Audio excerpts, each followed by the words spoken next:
தீர்க்கதரிசி ஆமோஸ் நாம் செய்யும் பாவங்களால் ஏற்படும் விளைவுகளை குறித்து குறிப்பிடுகிறார். அதிகாரம் 5 இறைவசனம் 1 முதல் 25 முடிய. மனம் மாறிட அழைப்பு. இஸ்ரேல் வீட்டாரே, உங்களை பற்றி நான் புலம்பிக் கூறும் இந்த வாக்கை கேளுங்கள். இஸ்ரேல் என்னும் கன்னிப்பெண் விழுந்து கிடக்கிறாள், இனி எழவே மாட்டாள். தரையில் தன்னந்தனியாக கிடக்கின்றாள். அவளை தூக்கி விடுவார் யாருமில்லை. ஏனெனில் தலைவராகிய ஆண்டவர் கூறுவது இதுவே: 1000 பேரை அனுப்பிய நகரில் 100 பேரே எஞ்சியிருப்பார். 100 பேரை அனுப்பிய நகரில் 10 பேரே எஞ்சியிருப்பார். இஸ்ரேல் வீட்டாரின் கதி இதுவே. இஸ்ரேல் வீட்டாருக்கு ஆண்டவர் இவ்வாறு கூறுகிறார்: என்னை தேடுங்கள், நீங்கள் வாழ்வீர்கள். ஆனால் பெத்தேலை தேடாதீர்கள், கில்காலில் காலெடுத்து வைக்காதீர்கள். பேயர் செபாவுக்கு கடந்து போக வேண்டாம். ஏனெனில் கில்கால் உண்மையாகவே நாடு கடத்தப்படும், பெத்தேல் பாழாக்கப்படும். ஆண்டவரை தேடுங்கள், நீங்கள் வாழ்வீர்கள். இல்லையேல் அவர் யோசேப்பின் வீட்டின் மேல் தீ மூள செய்வார், அந்நெருப்பு அதை விழுங்கிவிடும். பெத்தேலில் அந்நெருப்பை அணைக்கக்கூடியவர் எவருமிலர். அவர்கள் நீதியை எட்டிக்காயாய் மாற்றுகின்றார்கள், நேர்மையை மண்ணில் எறிகின்றார்கள். ஆனால் அவரே கார்த்திகை, மிருகசீரிடம் ஆகிய விண்மீன்களை உண்டாக்கியவர். காரிருளை காலை பொழுது ஆக செய்பவர், பகற்பொழுதை இரவு வேளையாய் மாற்றுபவர். கடல் நீரை அழைத்து நிலத்தின் மேல் பொழிய செய்பவர். அவரது பெயர் ஆண்டவர். வலிமை மிக்க தலங்கள் மேல் அவர் அழிவை அனுப்புவதால் அவை அழிவை காண்கின்றன. அவர்கள் நகர் வயலில் நின்று கொண்டு தங்களை கண்டிப்பவர்களை பகைக்கிறார்கள். உண்மை பேசுபவனை வெறுத்து ஒதுக்குகின்றார்கள். நீங்கள் ஏழைகளை நசுக்கி அவர்களிடம் தானிய வரியாக வாங்கியதை கொண்டு நன்கு செதுக்கிய கற்களால் வீடு கட்டினீர்கள். அந்த வீடுகளில் நீங்கள் வாழப்போவதில்லை. அருமையான திராட்சை தோட்டங்களை அமைத்தீர்கள். அவை தரும் திராட்சை ரசத்தை நீங்கள் குடிக்கப் போவதில்லை. என்றும் உங்கள் பாவங்கள் எத்துணை கொடியவை என்றும் நான் அறிவேன். நல்லாரை துன்புறுத்துகிறீர்கள், கையூட்டி வாங்குகிறீர்கள். நகர் வாயிலில் வறியோருக்கு நீதி வழங்க மறுக்கிறீர்கள். அது கெட்ட காலம் என்பதால் அப்போது விவேகமுள்ளவன் வாய் திறக்க மாட்டான். நன்மையை நாடுங்கள், தீமையை தேடாதீர்கள். அப்பொழுது நீங்கள் சொல்வது போல படைகளின் கடவுளாகிய ஆண்டவர் உங்களோடு இருப்பார்.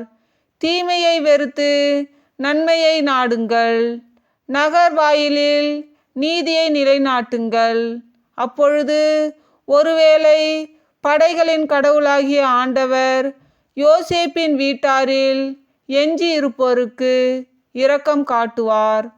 ஆகையால் படைகளின் கடவுளும் தலைவருமாகிய ஆண்டவர் இவ்வாறு கூறுகிறார்: பொதுவிடங்கள் எங்கும் அழுகுரல் கேட்கும், எல்லா வீதிகளிலும் ஐயோ ஐயோ என்ற புலம்பல் எழும்பும். வயலில் வேலை செய்வாரை அழுவதற்கு கூப்பிடுவர். ஒப்பாரி பாட தெரிந்தவர்களை ஓலமிட்டு புலம்ப அழைப்பர். திராட்சை தோட்டம் எங்கனும் ஒரே அழுகையாய் இருக்கும். ஏனெனில் உங்கள் நடுவே நான் கடந்து செல்வேன் என்கிறார் ஆண்டவர். ஆண்டவரின் நாளை பார்க்க விரும்புவோரே, உங்களுக்கு ஐயோ கேடு. ஆண்டவரின் நாளுக்காக நீங்கள் ஏங்குவது ஏன்? அது ஒளிமிக்க நாளன்று, இருள் சூழ்ந்த நாளாகத்தான் இருக்கும். அந்த நாள் சிங்கத்திடமிருந்து தப்பி ஓடிய ஒருவனை கரடி ஒன்று எதிர்கொண்டாற் போலும் அவன் தப்பியோடி வீட்டிற்குள் நுழைந்து சுவரில் கை வைத்து சாய்ந்தபோது பாம்பு ஒன்று கடித்தாற் போலும் இருக்கும். ஆண்டவரின் நாள் ஒளியின் நாள் அன்று. அது இருள் கவிந்தது அல்லவா? வெளிச்சமில்லாத காரிருள் அல்லவா? உங்கள் திருவிழாக்களை நான் வெறுத்து அருவருக்கின்றேன். உங்கள் வழிபாட்டு கூட்டங்களில் எனக்கு விருப்பமே இல்லை.